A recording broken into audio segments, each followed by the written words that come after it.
I like the fact that I'm drinking tea on your show because I feel like it's sacrilegious. I got thinking about this. I mean, I'm obviously on coffee. I'm in my second coffee in the space of 2 hours. Yeah. But I've had four since I woke up, which was like 3 hours ago. So we don't Oh talk. my goodness. But I got thinking of what people have drank, and there's very few people who haven't drank coffee. I've had a couple who drank tea, and I've only had a couple of people who've drank alcohol. Oh wow. Yeah, I've never been tipsy or drunk. I lead a Not very boring necessarily a bad life. thing. It's boring. I was 25 when I had my first drink, and it just wasn't for me. Oh, how old are you now? 30. You say, yeah, so we're the same age. Yeah. Yeah. I think I'm a little older than you, or I'm November. My birthday. I'm January. Yeah. Okay. So you're 2 or 3 months older than me, actually. That's Okay. so weird. You look so young. No, I I always don't. thought you I were really like. don't. But I think I you look young. always thought you were. I don't think you look 30. That's Like, fine. yeah. Whatever. The beard throws people off. Like illusions. You have like the glowy use of like skin of like a early 20-year-old who just happens to have a beard. I mean, that's the best compliment I've ever had. Described me in such a cheruby way. Though if I do shave my beard, I do have like the face of a baby, so I can't really argue. Oh God, yeah. Mm.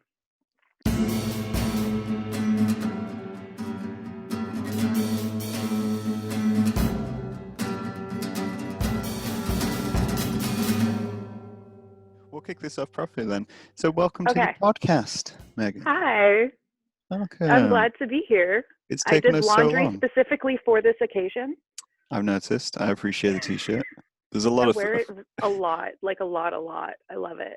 to say we're people who, I mean, we talk on a fairly regular basis. I don't Yeah, we think we've do. had like a vocal conversation ever. I remember calling you a few times, but I know that causes you anxiety, so I stopped. I just panic when people phone call me. It always happens. To say I run a podcast and like some of those podcasts are just calling people. When someone calls me, I'm like, I have no idea what to do in this situation. It's like just answer the phone. Like, the brain just goes, why the fuck is someone calling me? To say hi, to chat. Nobody does that. Oh man, I have so much anxiety making phone calls, but answering them, I'm great. Oh yeah, making phone calls is again the worst. Saying that, I mean, I'm meant to. Someone hit my car recently, and I Are wasn't you in it. okay? Yeah, no, I Oh, wasn't. It thank was goodness. parked. Someone clipped my car, took my wing mirror off. So I'm like, there's an insurance claim going through, Mm-hmm. and they were like, it was all going fine. It'd been like 4 weeks or so. And then the guy who clipped my car suddenly turned around and went, "Oh no, I'm denying it. So I need to provide all this new evidence," which means me contacting the witness who actually saw the whole thing. All I have to do is walk up the street and post a letter through his door, and I haven't done it for like 3 days because I can't. Like, I'm just like, it's just weird. What if he opens his door midway? And I'm like, all I gotta do is post a bloody letter. Yep. I have really, really bad social anxiety, but I have all of the coping mechanisms, so people don't tend to know that about me I think because that, yeah, you learn I'm these very things. social. Yeah, you learn these things as you go. I mean, like people Hmm. describe me as confident. I'm not confident. Oh, that's funny Yeah. because I get to see all of because like a lot of the things that you kind of hide under Mm-hmm. veneer kind of comes through when you're chatting over text. So I Yeah. get to see a lot of your oh God. I think I said it recently, and because I did a podcast with a painter called Charlotte, Hmm. um, and there's like a passing comment in there which I don't know if a lot of people knows, where I just said, "Don't look at this. You look at my artwork to figure out what I'm actually thinking." It's good because this is just Hmm. distraction. This is just colorful lights and sound, and then everything else is away from that. That's how you get through it. Um, Yeah. so, you reach our age, you figure out a lot of coping mechanisms. That's what we do. Yeah, no, we've had a lot of time to figure stuff out. I don't know if I'm allowed to swear on here, so You can I'm swear all you using. want. I don't, Oh, thank goodness. yeah. You can I don't. swear, you can blaspheme, you can say whatever you want. I don't know. I Don't figured slander. that was the case, but just in case, I was Yeah. using like if my Polite nephew voice. was in the room type language. Phone call voice is the way. Mm. Yeah. When you're on the I'm not phone sure I too. actually have a phone call voice outside of work. No, I don't know if I do. I know I get much more working class around builders and Me like too. technicians. It's just like a natural Yeah. it's like a safety thing. You automatically just Yeah. like, no, I'm gonna pretend to be less posh, Yeah. even even though I'm not posh. Yeah. I grew up around a lot of very posh people, like Yeah. country clubs, hey Lillian, that's a computer. And so I'm really good at putting that on, Hmm. even though I myself was not. My mom just married like a country club guy partway through my childhood. So like, I can answer the phone and talk to Republicans like, hi, how are you doing today? Oh, that's lovely. Actually, I use lovely anyway, but ew, I switch think my posture. that's like a general. They're saying that though. I get more working class around posh people as well because I like making posh people feel uncomfortable.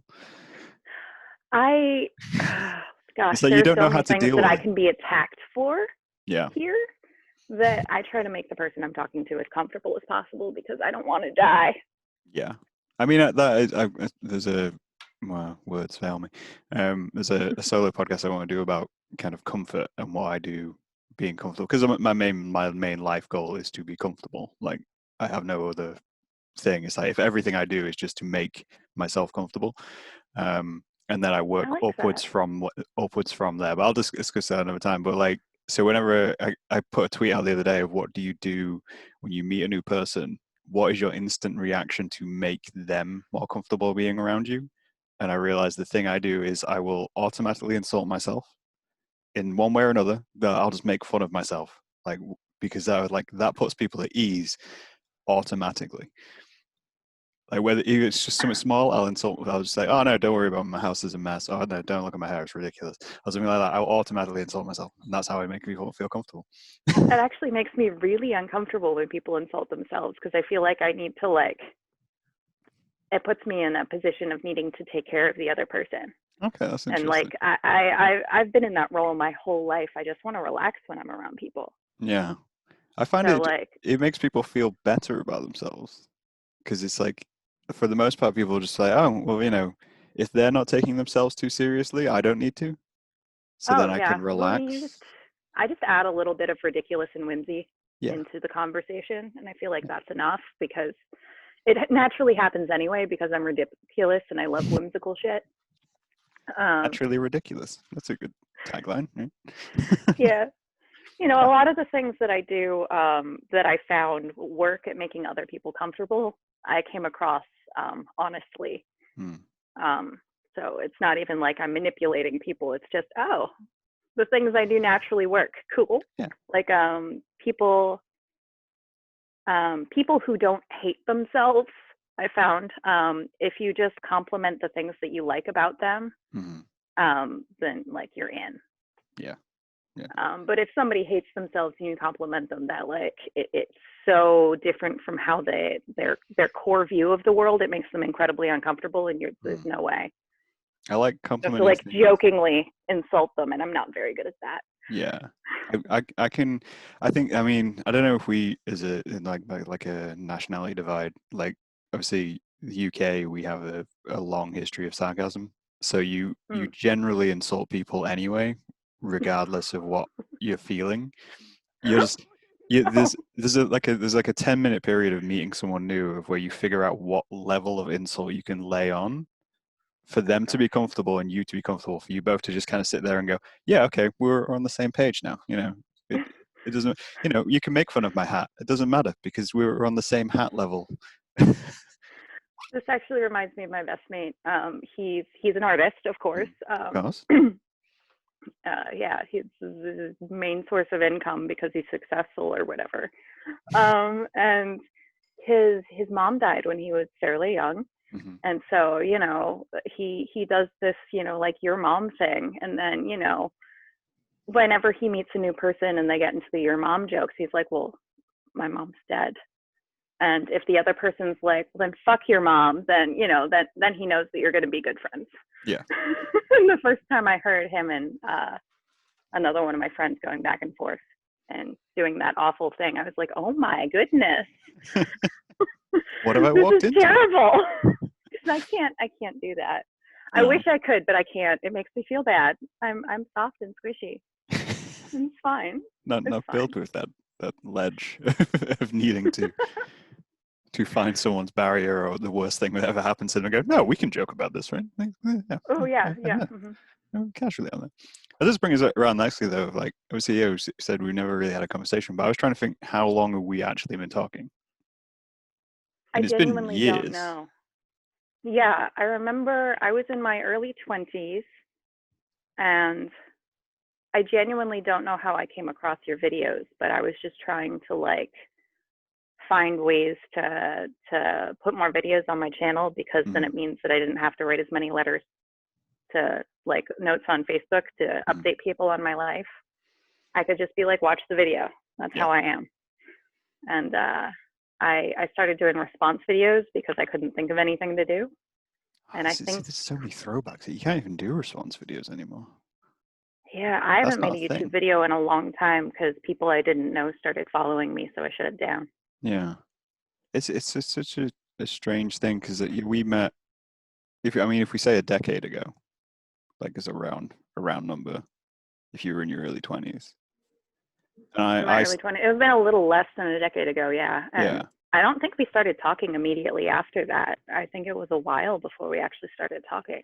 yeah, because I was looking through. I mean, a lot of people wouldn't know what I used to do on YouTube because I hid a lot of it.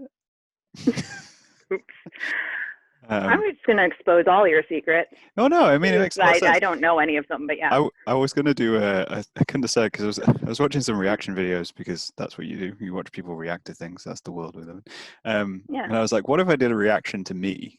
Like, what if I watched some old me and do a Oh, reaction to I would me? watch that. That would be funny. And I went back and I found like, because I essentially when I started doing the podcast, I locked everything down to private. So the videos still exist, although unlisted on like the more important ones, just because if you need a link, you've got the link. Yeah. And I tried watching one and I was just like, it's so bad. Painful. It's pain. It literally causes me pain. It's, Like, it's not even, occasionally I'll be like, oh, I wish I still had that shirt. But, yeah. like most of the time I'm like, What why? I Why find did I do interesting this? now is like I feel like I could make a lot of the same points, but a lot more Better. eloquently because I have half an Yeah. hour now. Because I have like a Yeah. whole 30 minutes to do a podcast. Like Yeah. rather than what was I it? actually like when Previous days. points are succinct. Yeah. I feel like I feel like it reaches more people when it comes to like effective communication styles, which because I am a loquacious son of a bitch, so it's hard for me to make a point in like 5 words or less. Yeah.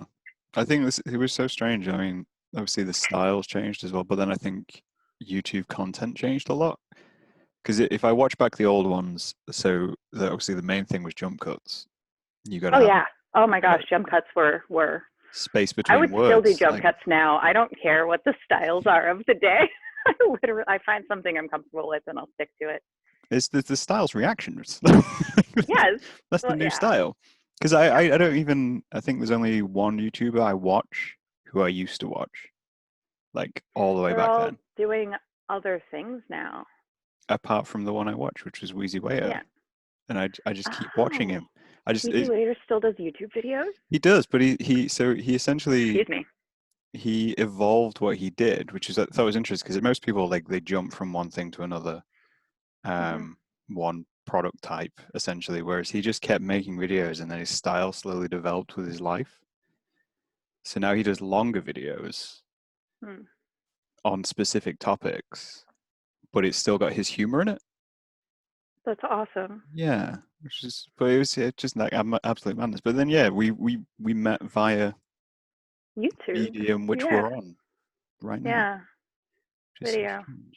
I forget if we had our first conversation on YouTube or Instagram. I mean, Instagram's only what's like the last 5 years. Instagram. Yeah. Seems like. My memory is really terrible. Yeah. I'm sure your listeners are very interested to know into why my Memory's terrible, but yeah, it didn't used to be, and now it is. I mean, they put up with Getting me, old. and I repeat myself so often. So Oh my gosh, you repeating yourself is so good for me. Like I'm a terrible friend. I've listened to maybe 3 of your podcasts, but the fact that you come back to the main point so many times actually helps me stay focused on what you're discussing. I mean, I have trouble staying on point. That's a general. I think that's problem. just ADHD brain. For me, anyway. That's just me, like, slowly sinking. Like, my brain just going, oh, well, we could talk about this later. But my brain's going, well, we could talk about it right now, couldn't we? Yeah, because if we don't talk about it right now, I literally will never remember that. I mean, I watched back. So I watched one of my podcasts back today because I was sharing it because it's like National Suicide Day or Week or something like that. Oh yeah. And then kind of like rewatched one of those, and I was like, I topic jump so much. Like, I don't know how someone holds a conversation with me at times because. Oh gosh, this conversation style is actually where I'm most comfortable, because if somebody wants a linear conversation or doesn't want me to interrupt them ever, oh gosh, we are not going to get along. We're not. It's never going to happen. I can only cope so well. Yeah. Ride with and it. Caffeine helps. I'm not going to lie. And I only allow myself caffeine 1 or 2 days a week, but 1 or 2 days this is week. one of those days. So 1 or 2 days a week. Really enjoying it. I mean, so you're on, I'm going to say East Coast? I am. You're on East. I'm on the East Coast of the US of A. So it's like 10 a.m. where you are. It's like I don't actually 3 in the afternoon where I am. I wish it was 3 in the afternoon. I want to go out and take photos. Hey, little girl. Hey, cat. Yeah, that's the first cat we've had on the podcast. Yes, this is Lillian. She is a queen empress, and I know that you're not a cat person, but she's my whole heart. I love her more than my life partner. It's a thing. This is like I mean, to say we talk quite a bit. You're very cat. You're very cat orientated. Oh yeah. As a person. Yeah, well, just animals in general. It's just cats are in my immediate vicinity most. Yeah. Are you still multiple cats? Or are you just one cat at the moment?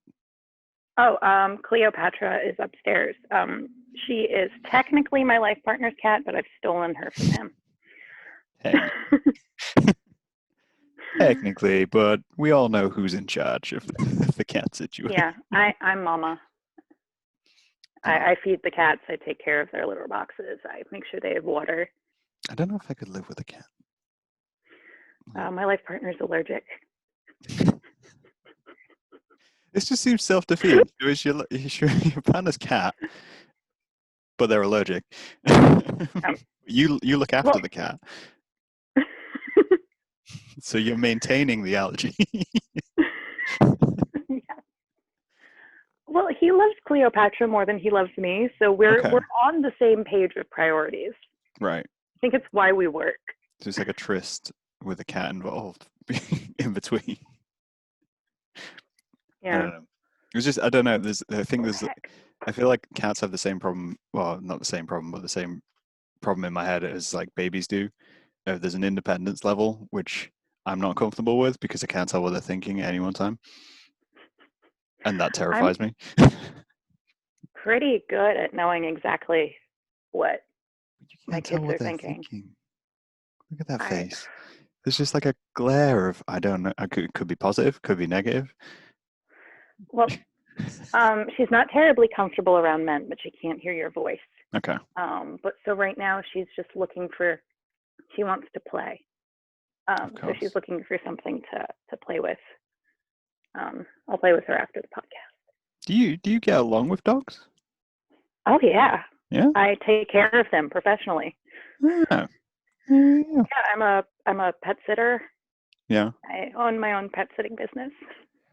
And you get dogs and cats. Because that's why I love dogs. I love dogs. And lizards. And lizards. Wait, you pet sit lizards? Yeah. Do you need to pet sit lizards? I feel like lizards are fairly self-sufficient. They need to be fed. Well, I mean, there's that. Yeah. Mm. Yeah. They need to, lights on and off. Some of them actually require attention. Mm. Like bearded dragons are more social. We had a Um, snake at one point.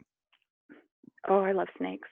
Well, it was a strange circumstance essentially. So we got a snake for free because Whoa. free snake, free tank as well, like everything. It was So a rehoming situation, I'm guessing. yeah. So essentially, the guy we got it from had I think he I'm had like sweating. 9 snakes or something like that. Yeah, And my life partner does too, but he breeds them for yeah, sale. he was kind of like he was a collector, but he was going out of the country for a little while. So he was like, "Oh, well, you can rehome it for a couple of years, sort of thing." Um, Mhm. and then so we got hold of this snake, and it was only really young, like a really young corn snake. I Um, love corn snakes. They're and we so had it cute. for I think we had it for like 2 months or something like that, and then we had to get rid of it because well, neither of us had ever looked after a snake. Yeah, and they take Yeah, animal husbandry skills. yeah, they take time, and we were just so concerned because it was essentially it wouldn't stop striking me, Hmm. and we were just worried about like accidentally making it aggressive, I get essentially. that. Yeah, so it was like Yeah. we didn't want to breed an antisocial snake by accident because we were inexperienced, so we ended up kind of passing it on. But he was only little. He was purple, or I recall him being purple. He says being colorblind. Um, I've never heard of a purple corn snake, but I will take your word it for could it. have been, I don't know, maybe blue. I feel like if you're gonna start owning snakes, a corn snake is a pretty good place to start. Hmm. He's called Jojo. He was only little. Aw, Yeah. Jojo the snake. But we go along. We go along. But the reason like I like dogs is because you can always tell what they're thinking. Yeah, they're very expressive. I love pit bulls because they're basically just snuggle puppies. That's all they Yeah. want to do. They just want to be up in your business all the time. And they have And like no that's neck. yes. They're just Oh, shoulders and ass. Like that's all they I are. know. They're made for snuggling. They are. Oh, gosh, if I ever get a dog, it will be a pit bull Yeah. because uh, I'm the snuggliest person that I know, and that's a little overwhelming for most humans. But But with pit bulls, it pit bull works. will snuggle me. Yeah. I think I'm more. I mean, I grew up with Labrador in my life, Mm. and then my brother's dog's like a lab cross because he's a rescue. And then I think like if I go on, it probably end up being a Labrador of some description or a Yeah, cross, probably a mutt because rescues, yeah. Every single that's one my of my thing. pets is a rescue, Yeah. and I pretty exclusively adopt senior pets, Okay. just because like you know exactly what you're getting into. Yeah. Their identity is already pretty well formed. I'm very low energy. Senior pets are much more low energy than like young or adult pets. Yeah. A friend of mine does. In fact, I had her on the podcast. She fosters Oh dogs. yeah, me too. Well, Um, kittens. and she has a habit of keeping the dogs which she's fostering because she mainly takes elderly Foster dogs. fails. There's Yeah. so many foster. She has. I think she's got. I want to say 5. She has 5 dogs Hmm. at the moment. And yeah, most of them were just like, "Oh, we'll come to my house. We'll look after you for a little bit." And it's like, "Oh, I guess you're staying in my house now, and you will never leave." A couple of times I almost foster failed, and I did manage to find them good Yeah, and wonderful homes, and I only cried a little bit, a lot of it, but that's fine. yeah, a little bit. I think A like lot. it's better if you can go visit them afterwards Oh because then yeah, you and can I go see do. how I happy do they visit are. them. Yeah, I follow them on social media too. Like half of them have their own Instagrams now, and I'm that's the like, age we live in. I yes. think uh, this. I don't know. I mean, I follow. What do I follow? I follow a lizard on Instagram. Oh yeah. I Uh, have a I think hedgehog. Like hmm I follow a few of those. it's just. One of them's a tortoise that matches, like it's a family of this Right. giant tortoise and her parents, and they all wear matching outfits. And it's so ridiculous and so cute. I'm like, okay, I've got to. This is this is joyous. I could use more joy in my life. I don't know. I don't even know where like pet profiles came from. Like if we go back to content for like a second, like they just seem to come out of nowhere, but they seem like they should have been a thing much earlier on. Like I feel like I agree MySpace with that. should have Yeah. had profiles for pets, but no one was doing it. My friend had a Facebook profile for her teddy bear. Yeah. And that is something I probably should have done for my teddy bear. Actually, he's right here. Way bigger than I expected. I wasn't expecting him to be there. Normally he's upstairs. But last night I just brought him down, and so now he's here. Yeah, this is the way. That's how bears get around. Yeah, exactly. Yeah. So that's Henry, and I've had him since. Well, I was born in Japan, and he was made in Japan, and I've had him since I was, oh gosh, really, really small. See, I think this is one of the reasons I always find it interesting talking to you, because you've lived in so many places. Not that many. But it just seems like you've lived way more life than me. Like, because you say I all was an in Japan illusion. and I was doing this and I was doing, and I'm just sat there like going, I've been in like Middle England for like ever. Like, Okay, but I've spent most of my life either in Japan or on the East Coast. okay, so that's a bit mostly more. on the East Coast, but I go back and forth all the time. Yeah, Japan's. So. I mean, how old are you when you moved out of Japan? Okay, so I was 3 years old when I came to America for the first time. Yeah. Not like I was in America before then, because I came here to have surgery when I was like 6 months old, and then I moved back to Japan when I was 8. Yeah. And then I spent 10 years in the States after that. And then I spent, I think, 2008, I visited for like 6 weeks. And then 2009 until the earthquake and tsunami, I just lived in Japan again. And I learned how to like read and write, aside from like signing my name or like writing the sentence, I like books. Yeah. That's all I had learned how to read and write. The only sentence you needed in Japan, right? Yeah. For like the first 18 years of my life, I basically just needed to know how to sign my name. I mean, that's all I need nowadays, right? I can do everything via Zoom calls. I never have to sign anything ever again. It's like, you need to sign this now. We'll turn on the camera. Signature. Yeah. This is the new electric signature. I read a book, I kind of posted about it, called Individutopia. Which is I missed that post. I'm in two minds about this book. I can't decide if I like it. It took me like a day to read it. I was initially disappointed because I thought it was a graphic novel, and then it arrived. Well, I did notice the book stack, a little bit, like behind. There are no bookshelves here. At all? You could build a bookshelf out of books. Yes, I'm just stacking them. I read them. It's not like I just have them. You're not a collector. So I keep bringing more books over as I go through them. Just gradually like glue them together into like another bookshelf. No, I want to reread them. No. I'm looking to get rid of the book I had, because it was essentially it's like a dystopia future. Which it sounds right up my alley, but it ended up not being that great because it was a bit ham-fisted with its like social political views. It was it seemed to lack a lot of story for what it was actually trying to kind of suggest to the world. But yeah, it was kind of one of those ones of I was reading through and it's like it gave me like a quite different view of how someone interprets like history and little bits like that. I can't remember why I brought this book up, but I'm running with it because hell, why not? Well, we never actually picked a topic of conversation. We might as well talk about dystopian futures. We could talk about dystopian completely futures. Ignore the fact that we're living in one right now. I mean, at least I am.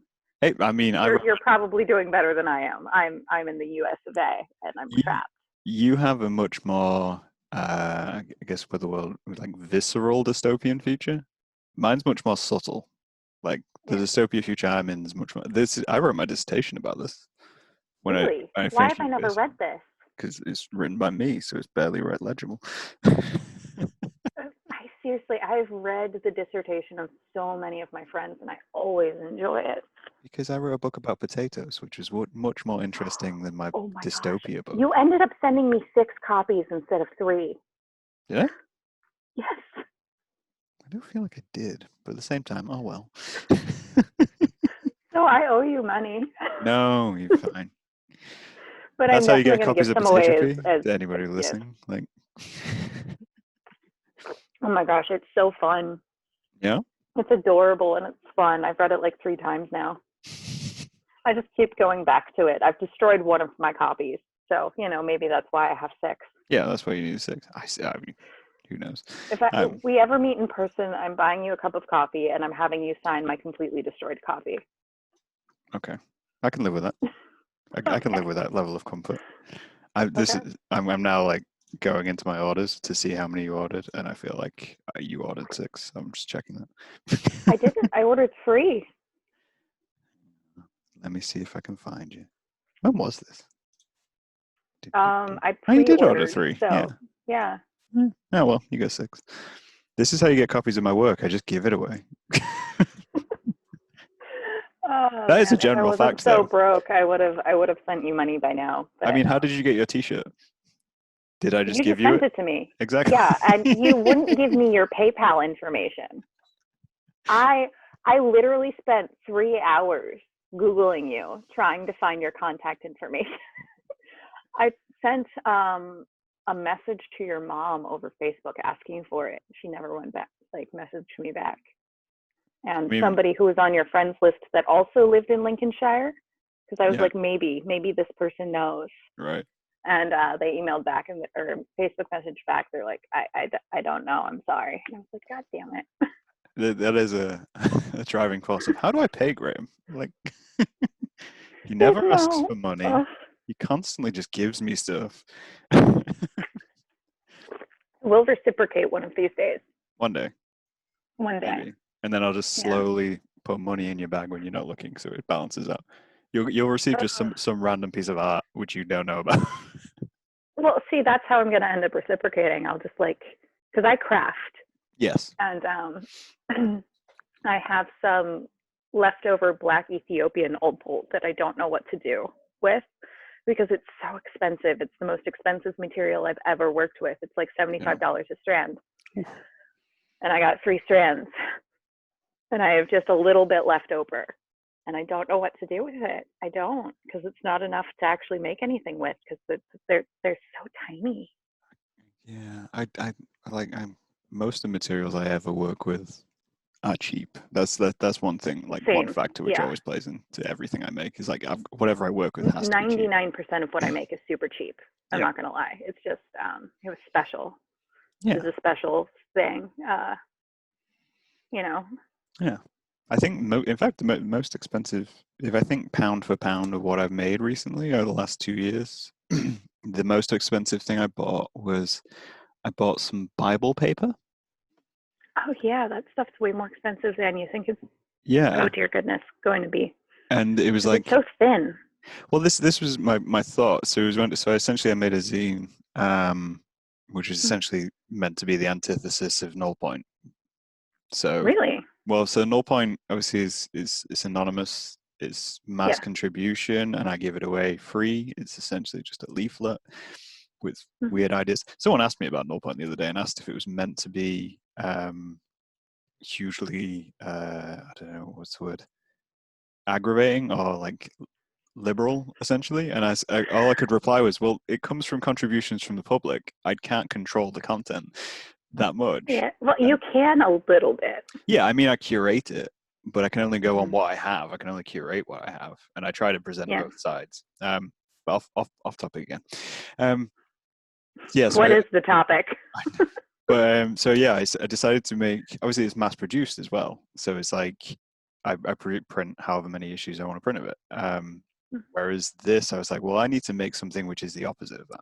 So I need to make a personal zine, which is very me, can't really be associated in any way, shape, or form. So I made a handmade perzine, which is literally just like a story from my life. And then I've described it with the way I've told it is essentially how I speak. So it's very colloquial. It's very all over the place. And then I hand Yeah. typed it on my typewriter, and I was like, but also it needs to be made of like a super high quality paper Hmm. because no point is just mass produced. So I spent ages looking for paper, and I was like, what's the best paper to do this on? And I was like, well, Bible paper is probably the best paper place to do this on because it's durable despite being so thin. Like it's weirdly durable. Yeah, I have my grandmother's Bible after she died. I got this little tiny Bible and a little miniature painting. And Yeah. that's my inheritance from my grandmother. But then, like, see, like the But then I cover. actually have like my grandmother herself. She's over there on the table because I take her with me everywhere, Yeah. which isn't morbid at all. No. Well, when certain old people get to a certain age, they have to be portable. So you gotta. Yes. You And gotta it's not even like my whole grandmother. It's like a third of her. I don't know why that seems worse. Like in my head, I'm just like, Right? that's way more morbid. Like that's just part of. 2/3 of her is buried, I think, with her first husband, and then I got the rest. I kind of like that. I like the idea of putting like. So if I was cremated, I like the idea of me having like an urn, which is like a central graham point, and Hmm. then people can just come collect like a little vial if they want it. See, I just want to be freeze dried and chipped because Shit. it will shaken so it kind of pulverizes to pieces. Because then I'm basically fertilizer, Yeah. and it's not detrimental to the environment the same way that cremation is. Hmm. And I don't like the idea of like preserving the corpse. Like this is first strip me of spare parts. Like first Okay. of all, Yeah. like take Yeah. the corneas, the skin, the organs, whatever. I mean, like my body's a lemon, but there's got to be something here that you can use. Yeah. And then give the rest back to the earth, and not as like some weird ashen thing. Hmm. I like the idea of being a nuisance in death. Like if Being a nuisance, yeah, did you say? yeah. Oh my gosh. So like if Okay, of someone course, of like course. taxidermied me and then I was like a rag doll which people could just leave places, that'd be great. So instead of getting cremated, you just borrow Graham. Like like a mannequin, but you could just leave me in public places and it's like if you need to Oh talk to god. Graham, you just go talk to Graham. He's just on that bench Yeah. over there. But then you Oh can god. also I take me still talk home. to my grandmother. Would I trust people Because to talk me home? oh, yeah, I don't think it's all that morbid, but apparently people get really uncomfortable with it. I mean, I don't know, like, because I think this is something which we've talked or bonded on before is like the kind of people who respond to the work I make because of my work tends to be quite dark despite Yeah. its kind of softness, like potato goofiness or whatever you want to look at. It tends to be quite dark, and I Yeah. struggle to understand why people kind of respond to it. Um, but God. we both have quite a healthy outlook on life and death. I've struggled with my positive outlook on life because I've lived through quite a lot of trauma, Mhm. which is probably why I respond to your artwork, because it helps me process a lot of the really really bad stuff that I've been through in life, despite my happy shiny demeanor. Well, that's the coping Um, mechanism, right? no, I actually am a happy shiny person, like legitimately. Yeah. It's just my natural state of being. I'm optimistic and joyous. Yeah. I mean, that's a good outlook. I don't know, like, I just have like one little thread of pure darkness going yeah, through me. Yeah, yeah. Everyone's got that's that why we're little friends. thread. Yeah. Everyone's got that little pocket which kind of tucks away. But then at the same time, like I find it quite strange because I think someone asked me once, like, how I make the work I make, because I've personally never been through what I'd call anything traumatic to Yeah. such a scale that it impacts my daily life. You know, I've had bad experiences, but I've never had something which like left such a mark that I can think of. There's likely something there, and if I ever see a therapist, I'll dig it up. But yeah, Oh, therapy is amazing. I highly recommend it. I almost used American colloquialisms, and that's probably not the best for this particular format. I mean, I don't know. There's counseling. That's like, what's an Yeah. American colloquialism for therapy? Bomb and Oh, or boss. oh my I boss. was I was about to say that's some bomb ass shit, and then I was like, wait. We understand that in the UK. We can do slang, kind of. Uh, well, yeah. I've never had appropriate slang depending who I'm talking to because I learned English in so many different areas. Yeah. It does surprise me when I say things and you understand what I'm talking about because like if I use What a do you mean?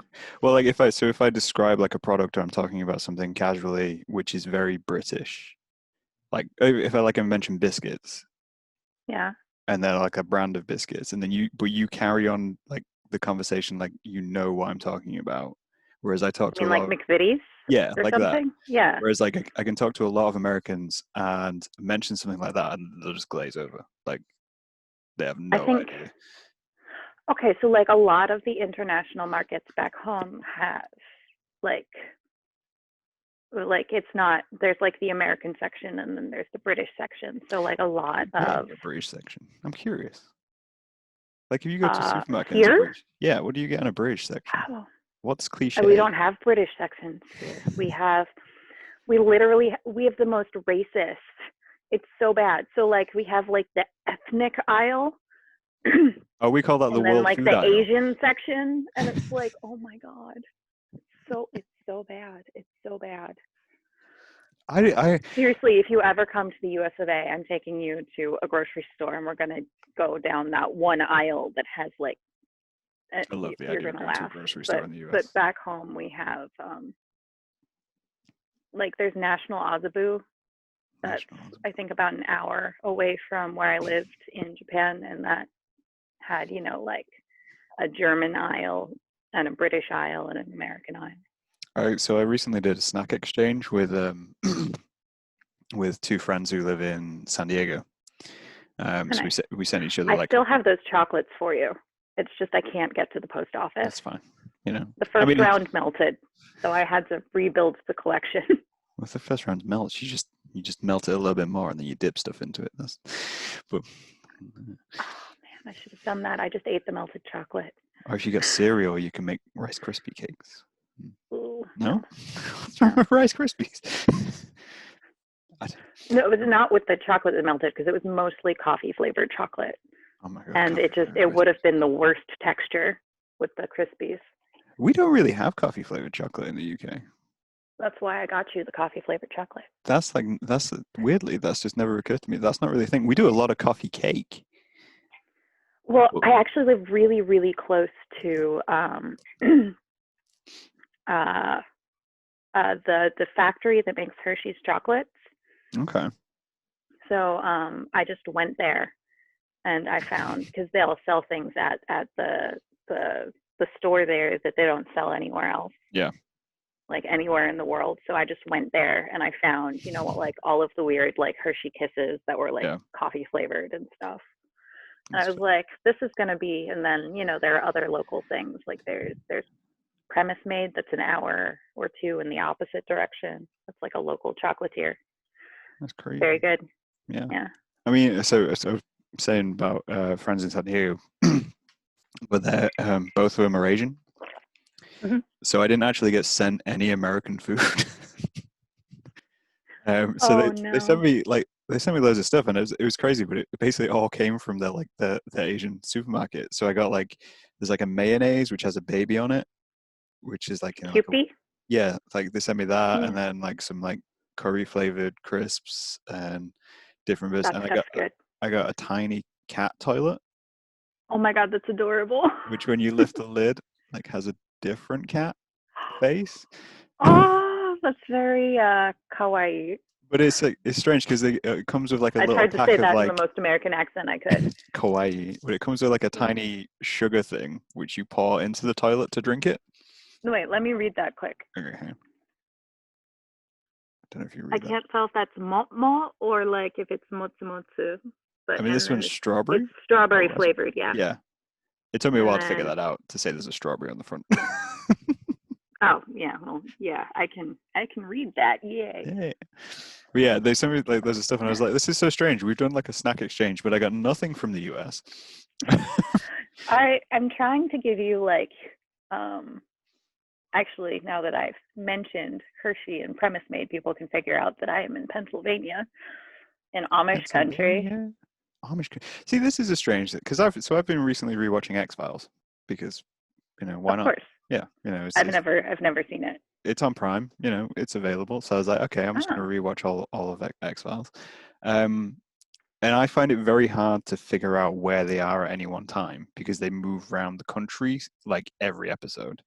And like were you mentioning Amish country, like up to that point, I didn't know where Amish country was. It is in it's in a specific county in Pennsylvania called Lancaster County. Okay. And then there are also Amish groups because they've grown a lot in population.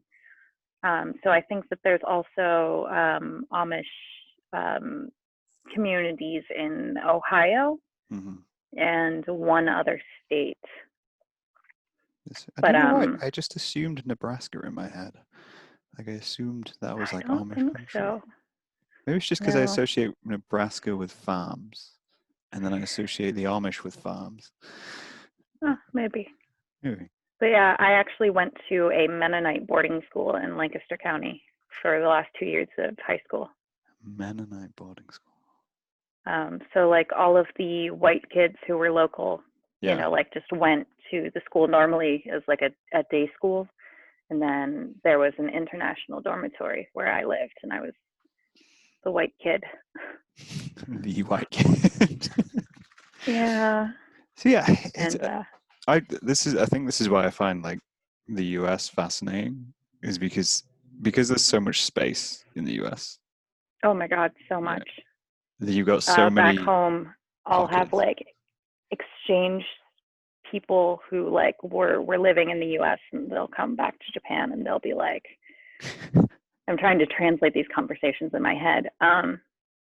Like my one friend, Kento, was like, hey, in Canada, you can be at a house and not see the other house. And everyone's like, no, that's not true. And then they'll ask me.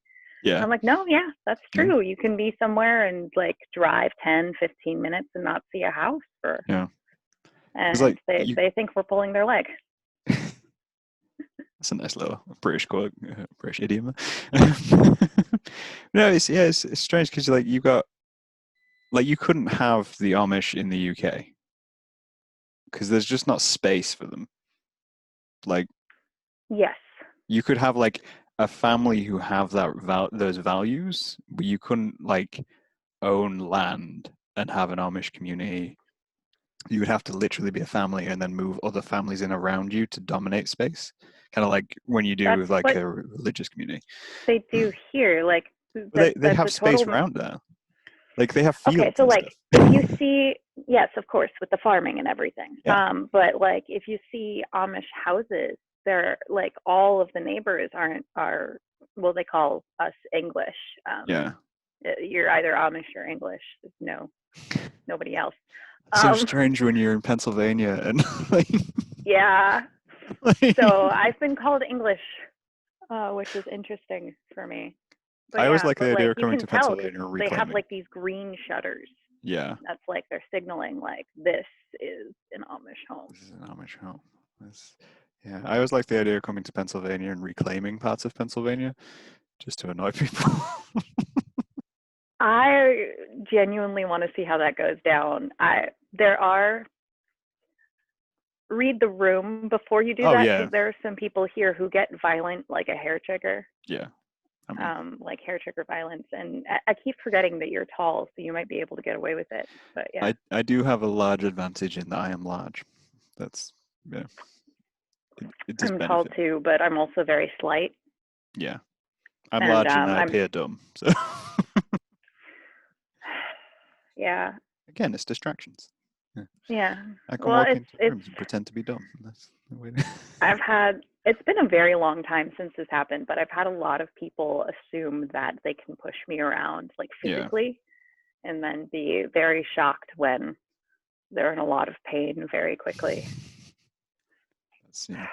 I don't like fighting. I'm a pacifist, but a couple of times I've had to defend myself and it was not a fun experience, but at least I can do it. Yeah. It's being prepared in case that happens. I think that's like I have the counteract of that in that because I'm big, people see me as a challenge, which is what happens if you kind of like you're out in like a bar or somewhere like that. If you're You're big, an imposing presence and they yeah, want you're an to. imposing presence. So when you get someone who's drunk and Great. perhaps Yeah. insecure, they see it as like I'm going to pick on the big guy, and not realizing it's like yes, I'm big, and though I've never really had to fight, I know how to use being big to You've just. never been in a fight? Well, I've never been in a fight in the sense of having to like, I guess what's the word, like rally and fight, like throwing fists or something like that. I've been in a fight in the sense of someone's attacked me and I've had to pin them to the ground. Um, Oh, but not in the I sense of like if someone was like, oh, starting a fight with you or something like that. But I don't think I've ever pinned somebody to the ground. I usually incapacitate them so they are on the ground, but then I run away. I mean, my yeah, I'm big, so I just lay down and take them with me. That's essentially when you're big. That's your basic defensive mechanism is like if you're going to fight me, I'm just going to grab hold of you and we're both going to the ground, and we'll see Uh, what happens once we're on the ground. well, I'm like 56 kilos, maybe 57. I don't know. I don't actually own a scale. So Yeah, that's pretty much everybody can lift me, even if you're really weak. yeah. It's I forget I'm big though at times. Like it's just really easy to forget when you're big, and then you Forget I'm stand around some tall. people. Yeah, you know. Like I'm 177 centimeters, and that's a little taller than average Yeah. for people here. Do you do that thing of like if you get into like a group of people and then you suddenly you stand up straight for a moment and you're like, oh wait, I can see over people. It's like, Yep, everyone else is that really happens. small. Like, when did this happen? Or like I'll wear really really short heels Okay. occasionally for different things, and people get mad, like actually angry at me, Why? and they're like, you don't need to be 185 centimeters. This is unnecessary. And I'm like, I want to be 193 centimeters. Are you kidding me? Give me really tall heels. Let's do this. Let's make it worse. I feel like if I wore heels or platforms, I mean, I used to wear like New Rock boots, which were like Oh big yeah, gothy platform boots. shoes are Yeah. great. I Um, love them because I do want to be taller. it's just one of those things about you when you do it, you kind of realize it's like there is a limit on how tall you can be in society. Like if I People got like, half a foot taller, life would not be like every doorway is not accessible. yeah, back in the language school that I was going to back home to learn how to read and write, there Mm. were all of the foreigners there with me. And one of the foreigners was, we called him 2 meter Tim. 2 meters. And every time when he went into the building, he had to duck to Yeah. walk through the hallway because he was too tall for the hallway. And then he would have to disassemble, like actually, because the desk was physically attached to the chair. Yeah. And he would have to unscrew the desk part That's to get in the chair and then rescrew it in. So he like brought a toolkit. Whereas what I would do is because I was only like just over 46 kilos at that yeah. point in my life. I was so small. It was not healthy. Yeah. I wasn't healthy. But like I would come in and I would speed and I would go into the chair at an angle and like Like because slipping through I a wing, couldn't like bend a in. sunroof, just like sliding in. I didn't come in from the top. I came in from like an angle at the side, and I would just be like very Yeah. not gracefully falling in and then trying to like make it so that because my knees kept knocking at the top of the desk. That's how I get into small cars.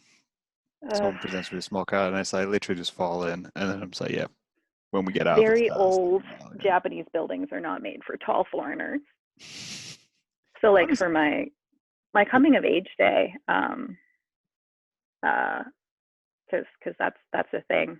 It's called Hatachi. Okay. My grandmother, who's my adoptive Japanese grandmother, who's known me since I was born, Yeah. and she's very, very rich, was able to get a blue silk kimono that was made for people who were like 6 feet tall. Yeah. And, she and Onoe-san put me in kimono for my Hatachi, and it was amazing. I felt very loved. Ah, that's so nice. Mm. I think It that, was really good. like, Japan's one of those places where it's never really appealed to me as like a location, but a lot of that is to do with obviously language barrier gives me like a huge thing. But again, just like Yeah, I'll be your guide. yeah, but again, just like we were saying, like because I'm so tall, quite big, I'm like most of my life is blending in one way or another. So like I can go to Canada and I look like I'm part of Canada. But if I was in Japan, it's like I can't really hide. Like No, I can't hide either. yeah. I stick out a lot as gaijin, so that's the thing. And then my brother is, I forget if he's 192 or 194 centimeters, but he's somewhere in there. Yeah. So he sticks out a lot too, but he weighs about the same as I do. So Right. Oh man. Just these, I don't know, giants walking around in the world. But then I imagine in Pennsylvania everyone's quite tall. I don't know why. I just assume Nope. the US is full of tall people. No, I think that's Sweden you're thinking of. Sweden. I don't feel like I'd fit in Sweden either. Because your hair's curly? Yeah. I'm a little too unkempt for Sweden. Like a little too what? Unkempt. So okay. Got it. I'm a little too furry for Sweden. I could probably go to Finland. I'd be okay in Finland. Like I actually don't know anything about Finland. I mean, it's like kind of like Viking-y, but less less straight and blonde. So yeah, I could get away with blending in there. I feel like. I've dyed my hair black. It's kind of growing out, but I actually do have blonde hair. You do have blonde hair. I've known you most of the time with blonde hair. Oh, that's true. Yeah.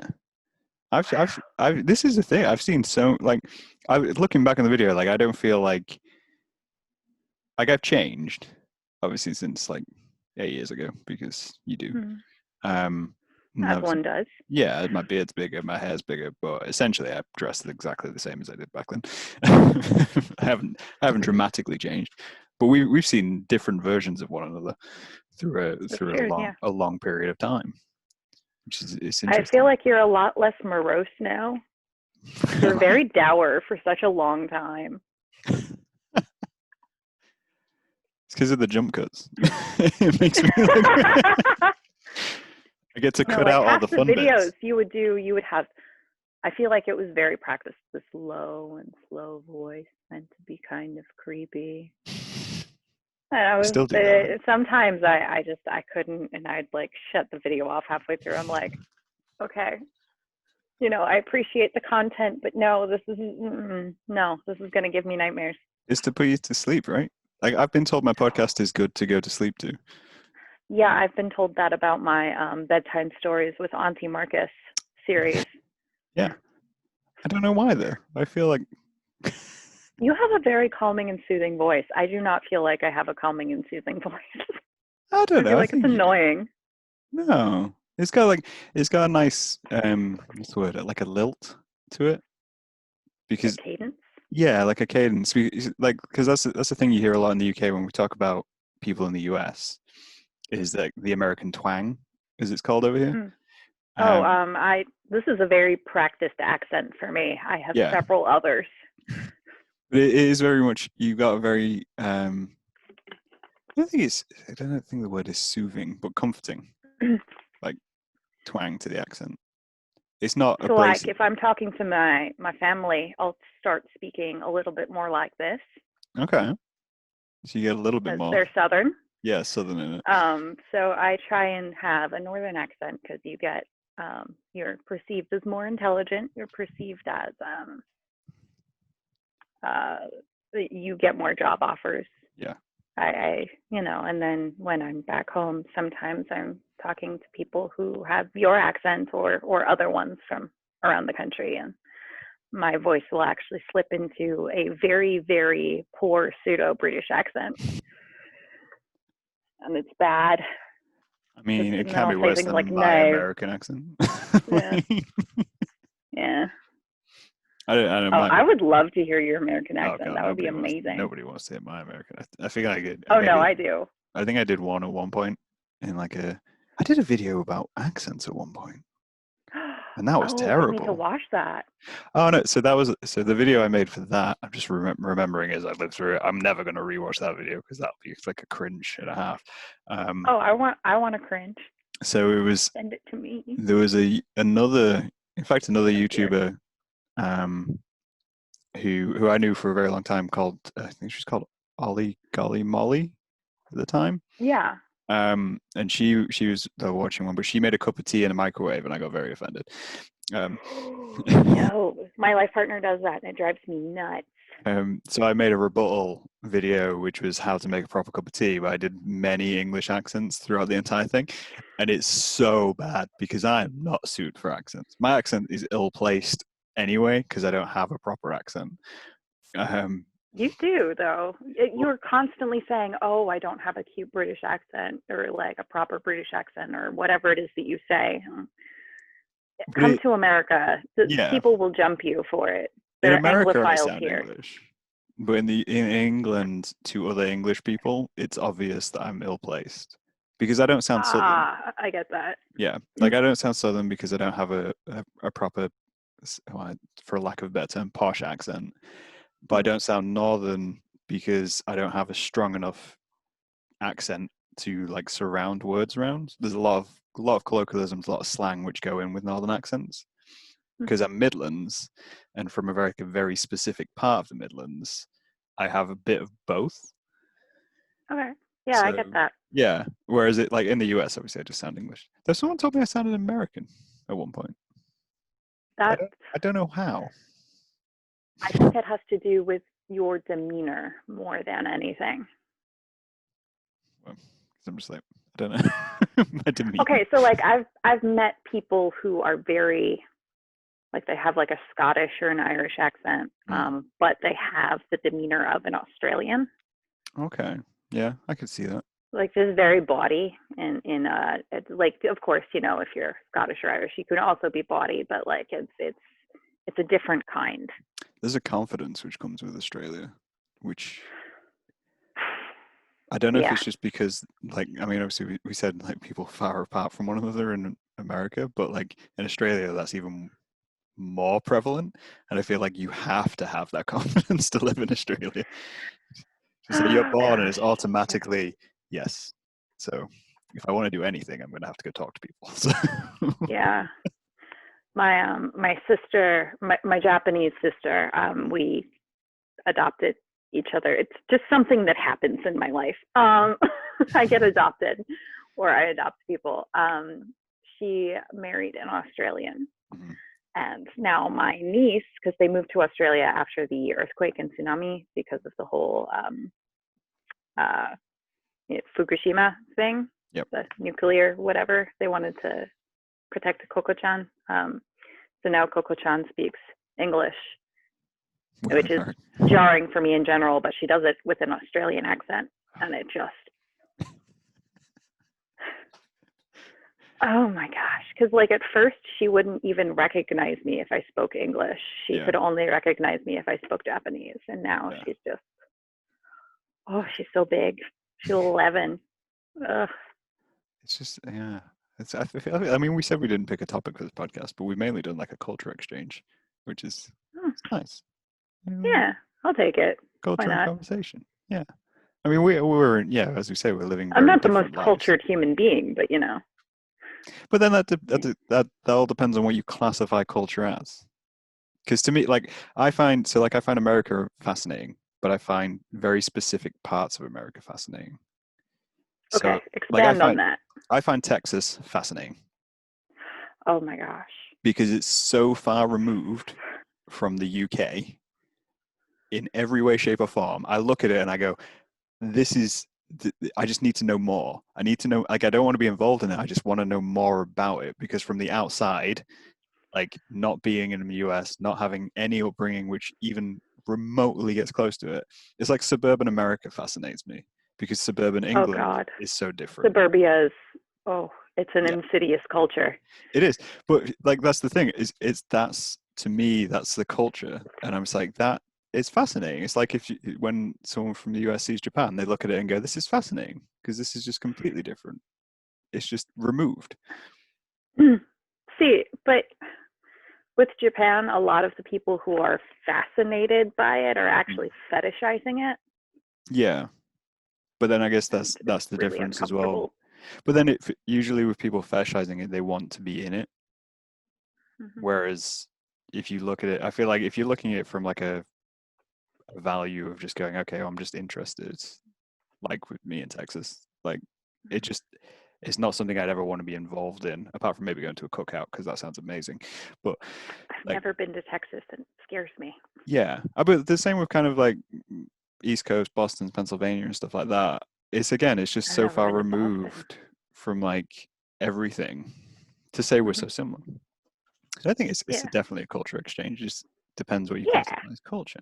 I mean, you could have peanut butter and, what is it, like marshmallow in a jar? That's fascinating to me. That's culture.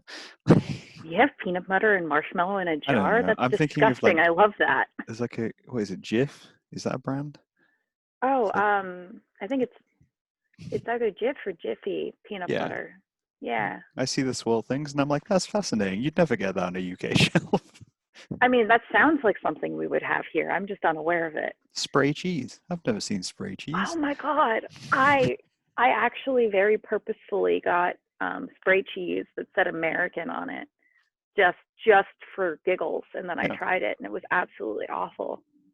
American spray I cheese. never again. You can't get that in the UK. To me, that's the, to me, that's, as this is going to be a terrible comparison. That is the same as going to Japan and having sushi, We because, don't really eat sushi that much. It's but just like a special thing. It's like cookout hamburgers. It's just it's just not like that, a thing. like, it's common enough, but it's not like Yeah, a daily occurrence. I don't like sushi. I never you don't did. like sushi. I Oh, don't but like sushi. I'm not allowed sushi anymore. You're not allowed sushi?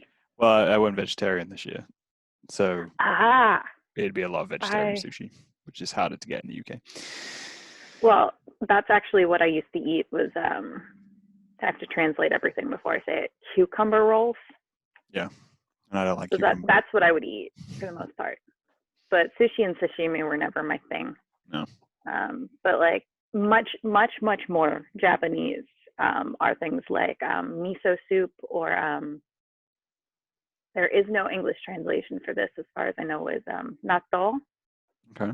It's I'm not. just it's they're like really sticky, really smelly beans, bean like things that you just like eat with rice Not selling it to me. for breakfast, or sometimes I'd put them in rolls and eat them for lunch. Okay. I get into beans. Uh, I'll feel like I need to send you a link to what natto is, but that's like, if you like that, you're significantly more Japanese than Yeah. anybody who eats sushi. That's just, it's yeah. It's just I feel like a lot of people, like, especially when you live in a society or you live in a culture, you forget what things can be considered culture. Like biscuits are a very UK thing. We're aware that's like, Yeah, that's a very UK thing, and or you like forget, Pilsner's tea. yeah, or like tea or crumpets. Like, they're obviously stereotypes, but at the same time, you're like, well, no, that is our culture. I've never come across somebody who said crumpets. Crumpets are amazing. Just have a British move. Crumpets are amazing. Like, they're one of those things of, you don't make them, you only ever buy them because they're an absolute faff to make. Like, but when you have a crumpet, it's everything's better.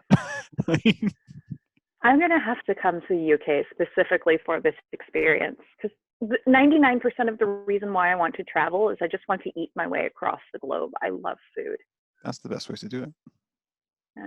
That's one thing I everyone also can kind of agree want on to is go on a food. road trip to see more of America, because I haven't seen that much of it. Mm.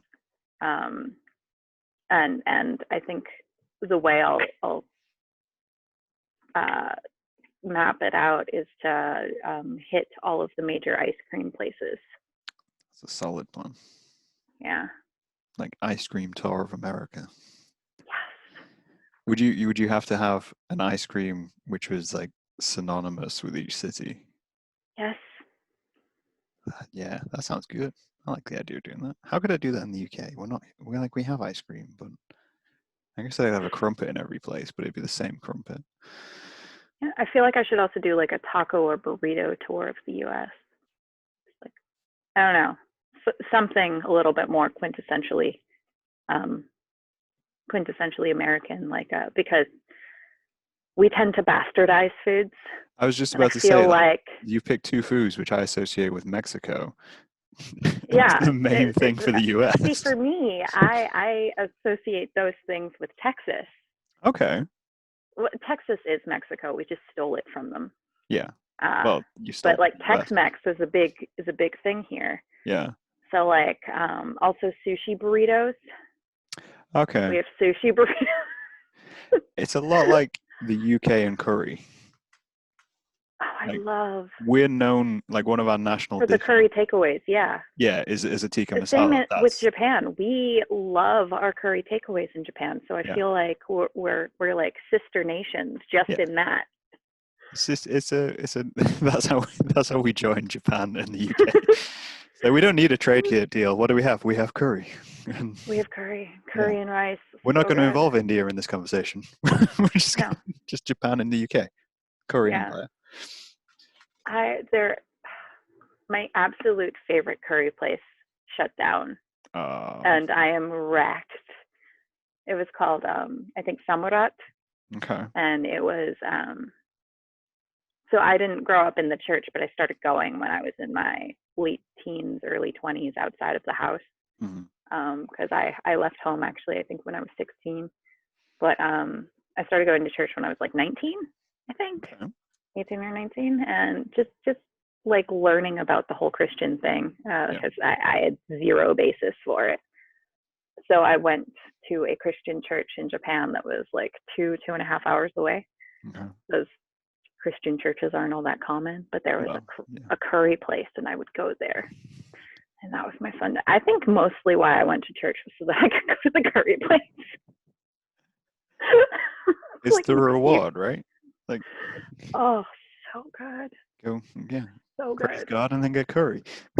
Yeah, and I can't handle spice, so it was always like the mildest I could Yeah, get. I'm not a spicy person when it comes to curry. No, I go for I'm cream-based curries most of the yeah. time. Yeah, Butter chicken curry, I think, is my favorite. I like a sag, like a good sag Oh curry, yeah, just sag like is good. heavily spinachy. But then I'm not a huge fan of spinach. I only like spinach when it's I in love other spinach. things. I just I consistently fail to cook it. Yeah, there's a good Indian place here that my friend actually owns. Mhm. It's called Rangoli, and my friend Krishna like owns it and does all the cooking. And so I get all of the Indian street foods, and they're so good. Like I love palak paneer, and I love like because he'll only put a little bit of spice in just for Yeah, me because he personalized knows that curries.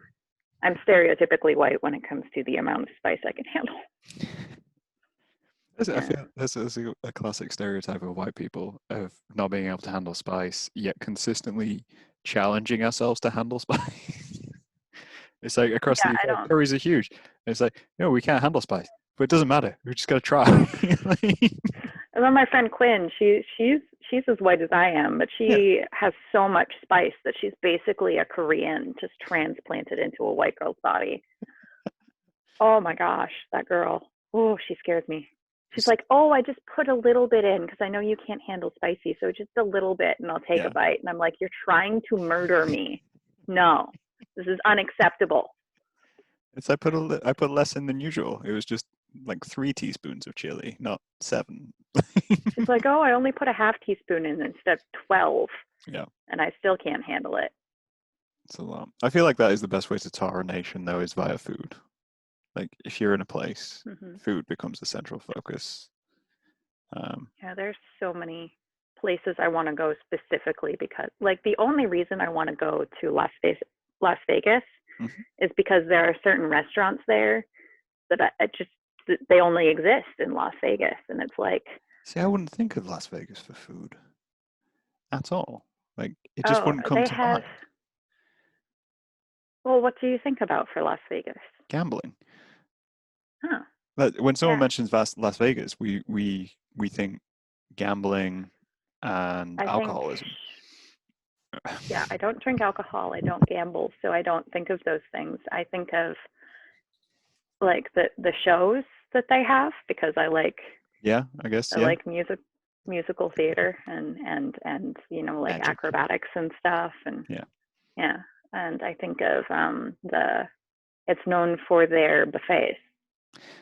Yeah, see, again, like I know I'm aware of it, but it's just as soon as you said Las Vegas, instantly in my head I got slot machines and roulette. Oh, and I think that they're also famous for having legalized full service sex work. That is Vegas, yeah, because Yeah. you still get there was a just going back like to the 90s. I remember there was like a documentary about that on what we call Channel 5, and it was all about like Vegas and its sex laws and comparative to the places around it, which were still heavily locked down. But then Vegas was this little pocket. Of yeah. But again, food. Because I do have a lot of friends who are full service sex workers, but Yeah, it's illegal. So yeah. Unless you're in Vegas, unless you're in Las Vegas. it's a weird little, I don't know, pocket mecca in the middle of the desert. But then it's the same Yeah. place. I know that this isn't supposed to be a political thing, but we definitely need to decriminalize it. Oh, definitely. No, I completely agree. I mean, that's the thing, because obviously we don't have space for Vegas. Like we don't have space for the Amish. We can't have a space for Vegas in the UK. So there's no safe space. Well, you drive like what, 2.5 hours, and you're in a completely different country with a completely different language, culture, and history. I mean, I I can drive drive to two a and a half different hours, and I'm city. still in Pennsylvania. Yeah, I drive 5 hours, and I'm still in Pennsylvania. I can make it to the capital in 3 hours if I need to. I can make it to Scotland in 3 hours if I need to. Oh my God. That's Yeah, I mean, I can make it to People don't Ireland in realize 4 hours. how vast this country Yeah. is until I'm like, I can drive for 6 hours. I'm dyslexic, so west, Yeah, and still be in Pennsylvania. yeah. It's such a, and what I find strange is like obviously you got that balance of sort of being such a big country, and yeah, we're such a tiny country, but on the world stage, somehow we're comparable. When it comes to global political influence, Yeah, yeah. which like we're just Well, this tiny pocket, man. Like, I think it's because y'all were sorry about that. You guys were the so, first colonizers. yeah, Like, you were the major colonizers. We became the colonizers after all yeah, you guys. you're our kids. Yeah, UK, France, and America, just depending on the point in time in history, like who were the white people colonizing everybody else. But then what's strange about that, as a weird kind of like round out to this, is that Italy barely gets mentioned whenever you discuss global powers, but we only exist because of Italy, because most of our Really? most of our conquest came from and after the Roman Empire. So the Roman Empire came out of Italy. They conquered like everything. The Roman Empire was in Italy? Yeah, it's like Rome. Okay. Geography is my worst subject. Okay, so the Romans. I am dyslexic to such an obscene degree. I was shown a map of the United States that was flipped. Okay. And everybody was angry reacting it, and I couldn't see it. And then somebody's like, "Oh, it was flipped," and I was like, "Which part?" And they're like, "No, the whole I mean, to be thing fair, is America backwards." looks, And I'm like, as a country, you're symmetrical. Like, apart from Florida, which is like the wang. "Oh yeah, Florida. Like, Florida's just the one little, but dangly bit." Yeah, like Rome, which was where Romans came from, over Italy, they dominated like most of Europe, including us. And then following them, we basically used most of their technique and technology to turn the tables and do the same thing on such a wider scale. But then Italy kind of dropped off and became like a quieter nation. So like everyone kind of talks about us as like major political powers and France because they own so much and there was so much conflict between us and France. And then Italy's just said, so they're just like, well, we used to own everything, but no one seems to remember that. Well, it would have been almost 1,000 years ago, I guess. Yeah, yeah. That's a tiny chunk of time. In the grand scheme, yeah. Yeah, I think it was 20,000 years ago that the mutation for blue eyes first happened. Yeah. It was just one guy. Because if you look at it epigenetically, it is just one mutation from one common ancestor. So we have a common ancestor. We do. Yeah, Apparently, because we both have blue eyes. Apparently, I didn't like. Someone told me a few months back that it's unusual for me to have blue eyes because I've got such dark hair, and I'd never thought about it as like a thing because my entire family has dark hair and blue eyes. Well, my father's side of the family too. Yeah, my Yeah. mother is a redhead, so that's where I get all of the lightness and all of my stuff. Yeah, the blonde. Yeah. But my dad's side of the family is Black Irish. Yeah. So a little Scottish too. Just little bits of everything. Scottish, Irish, Black Irish. Yeah. Yeah. And then my mom's side, I think, is Swedish and something else. Which I don't know. Basically, if something is super white, it's in me. Like I am a melting pot of Northern Europe. I mean, I'm definitely like one of my goals for later in the year is to do like the You, Me, and 23 thing where you get your genetics mapped because I'm curious. I'm a curious. Yeah, I'd like to do that too. I'm also afraid. I also want to get tested for the BRCA gene because so many people in my family die from cancer and or heart disease. Yeah. Like the men tend to die of heart attacks and the women tend to die of cancer. I got into a whole discussion about that with my parents recently, which is just if I take all the illnesses from both sides of the families and then kind of put them into a boiling pot, it's like we live fairly healthy lives, but then we die. Like there's a lot which could come, and I was just like, really, it's just a roulette. Like I don't like when I get my genetics test, I'm not going to get the health thing because I just want to roll the dice on it a little bit. See what happens. It'll come in like one way or another. I'm already so sick. Like I want to give myself the best chance at having quality of life. Yeah. To be prepared for it. Yeah. My life partner took the 23andMe thing. I don't think it was actually 23andMe. I think it was a different genetic test, but like to say that he has everything in his genetics is like an understatement.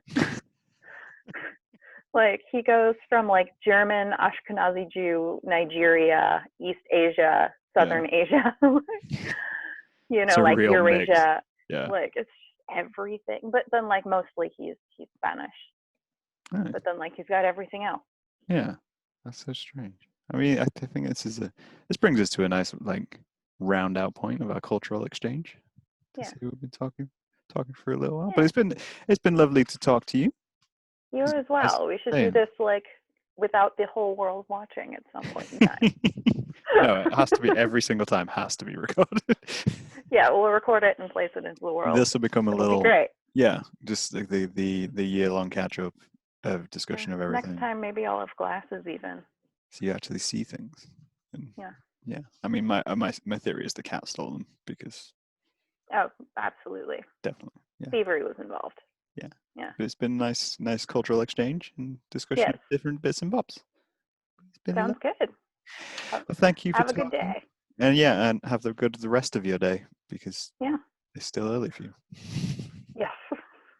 I've got my whole day ahead of me. So many chores are happening. There we go. I will stop recording.